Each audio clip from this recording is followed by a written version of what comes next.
ನಿನ್ನೆ ಚಿಕ್ಕಬಾಣಾವರದಲ್ಲಿ ತಂದೆ ಹಾಗೂ ಮಗ ಅನುಮಾನಾಸ್ಪದ ರೀತಿಯಲ್ಲಿ ಮೃತಪಟ್ಟಿದ್ರು. ಆಗ ಪತ್ನಿ ಅನ್ಸ್ಕೊಂಡವಳು ಹಾರ್ಟ್ ಅಟ್ಯಾಕ್ ಕಥೆಯನ್ನ ಕಟ್ಟಿದ್ಲು. ಆದರೆ ತನಿಖೆ ಶುರು ಮಾಡಿದ ಪೊಲೀಸರು ಒಂದೇ ದಿನದಲ್ಲಿ ಅಸಲಿ ಕಥೆಯನ್ನ ಬಿಚ್ಚಿಟ್ಟಿದ್ದಾರೆ.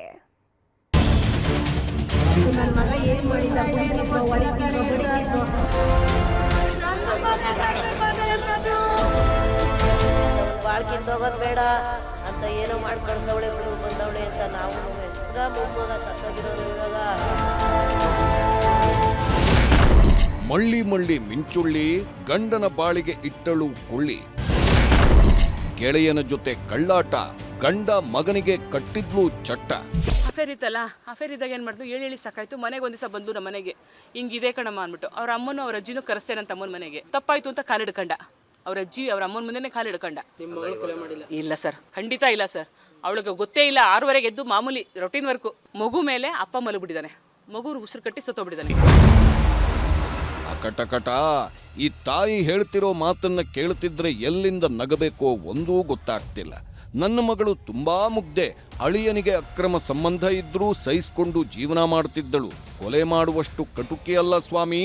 ಅಳಿಯನಿಗೆ ಹಾರ್ಟ್ ಅಟ್ಯಾಕ್ ಆಗಿದ್ರಿಂದ ಮಗನ ಮೇಲೆ ಬಿದ್ದಿದ್ದಾನೆ.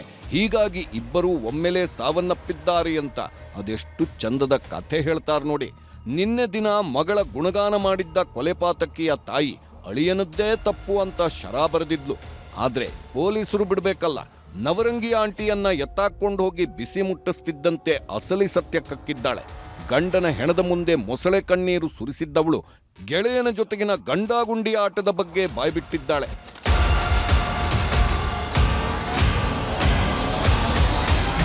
ನಿನ್ನೆ ಬೆಂಗಳೂರಿನ ಚಿಕ್ಕಬಾಣಾವರದಲ್ಲಿ ಅಪ್ಪ ಮಗ ನಿಗೂಢವಾಗಿ ಸಾವನ್ನಪ್ಪಿದ್ದರು.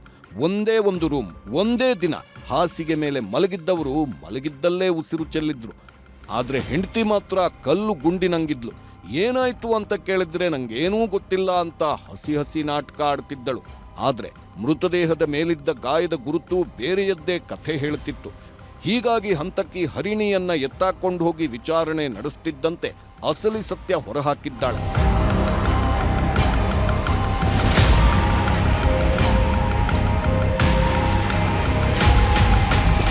ಇವರಿಬ್ಬರು ಮದುವೆಯಾಗಿ 8 ವರ್ಷವಾಗಿತ್ತು. ಹೀಗಾಗಿ 6 ವರ್ಷದ ಮಗನೂ ಇದ್ದ. ಆದ್ರೆ ಗಂಡ ಹೆಂಡತಿ ನೆಮ್ಮದಿಯಾಗಿದ್ದದ್ದು ಅಷ್ಟಕ್ಕಷ್ಟೇ. ಹೀಗಾಗಿಯೇ ಏನೋ ಹರಿಣಿ ದಾರಿ ತಪ್ಪೋದಕ್ಕೆ ಶುರು ಮಾಡಿದ್ಲು.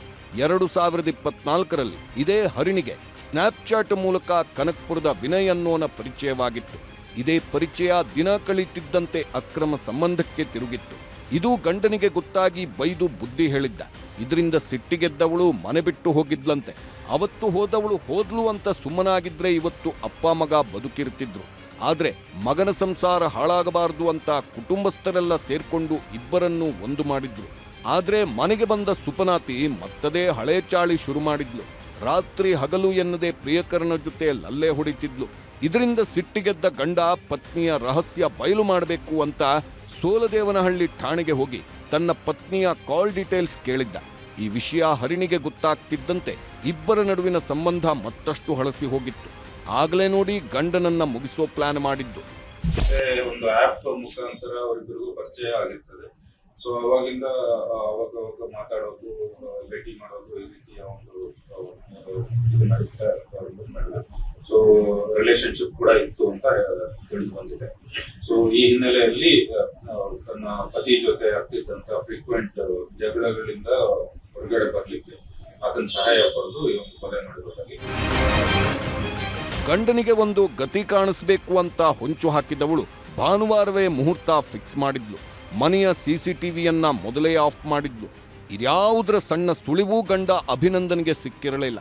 ರಾತ್ರಿ ಊಟ ಮುಗಿಸಿದ ಮಗ ಯದುವೀರ್ ಜೊತೆ ನಿದ್ದೆಗೆ ಜಾರಿದ್ದಾನೆ. ಇದೇ ಹೊತ್ತಿಗೆ ಎಂಟ್ರಿ ಕೊಟ್ಟ ವಿನಯ್ ಅಭಿನಂದನ್ ಕಥೆ ಮುಗಿಸಿದ್ದ.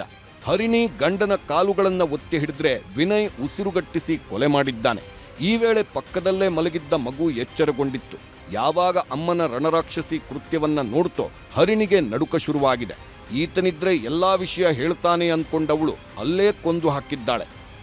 ಅಭಿನಂದನ್ ಕತ್ತು ಇಸ್ಕಿ ಮತ್ತು ಸ್ಮಾದರ್ ಮಾಡಿ ಕೊಲೆ ಮಾಡಿರೋದಾಗಿ ತಿಳಿಸಿರ್ತಾರೆ. ಸೊ ನಂತರ ಮಗು ಕೂಡ ಈ ಒಂದು ಘರ್ಷಣೆ ನಡೀಬೇಕಾದ್ರೆ ಇದ್ದಿತ್ತು. ಸೊ ಆದ್ದರಿಂದ ಮಗುವನ್ನು ಕೂಡ ಕೊಲೆ ಮಾಡಿರೋದಾಗಿ ಇಟ್ಕೊಂಡಿರ್ತಾರೆ. ಸೊ ವಿನಯ್ ಕುಮಾರ್ ಅನ್ನು ಕೂಡ ನಾವು ಈಗಾಗಲೇ ವಶಕ್ಕೆ ಪಡ್ಕೊಂಡು ಆತನ್ನು ಕೂಡ ಪ್ರಶ್ನೆ ಮಾಡ್ತಾ ಇದ್ದೀವಿ. ಕೊಲೆ ಮಾಡಿದ ನಂತರ ಇಡೀ ರಾತ್ರಿ ಪ್ಲಾನ್ ಮಾಡಿದ್ದಾರೆ. ಮನೆಯಲ್ಲಿ ಚೆಲ್ಲಿದ್ದ ರಕ್ತದ ಕಲೆಗಳನ್ನು ತೊಳೆದು ಬಟ್ಟೆಗಳನ್ನು ಚೇಂಜ್ ಮಾಡಿದ್ರು. ನಂತರ ಏನೂ ಆಗಿಲ್ಲ ಎನ್ನುವಂತಿದ್ದ ಹರಿಣಿ ಬೆಳಿಗ್ಗೆಯೇ ಎದ್ದು ಬಾಗಿಲಿಗೆ ನೀರು ಹಾಕಿದ್ಲು. ನಂತರ ಗಂಡನನ್ನ ಎಬ್ಬಿಸುವ ನಾಟಕ ಶುರು ಮಾಡಿದವಳು ಸೀದಾ 112ಗೆ ಕರೆ ಮಾಡಿ ವಿಷಯ ತಿಳಿಸಿದ್ದಾಳೆ. ಸ್ಥಳಕ್ಕೆ ಬಂದ ಪೊಲೀಸರು ಪರಿಶೀಲನೆ ಶುರು ಮಾಡುತ್ತಿದ್ದಂತೆ ಗಾಯದ ಗುರುತುಗಳು ಸಿಕ್ಕಿದ್ವು. ಹೀಗಾಗಿಯೇ ಈಕೆಯನ್ನ ಎತ್ತಾಕೊಂಡು ಹೋಗಿ ವಿಚಾರಣೆ ನಡೆಸಿದ್ರು.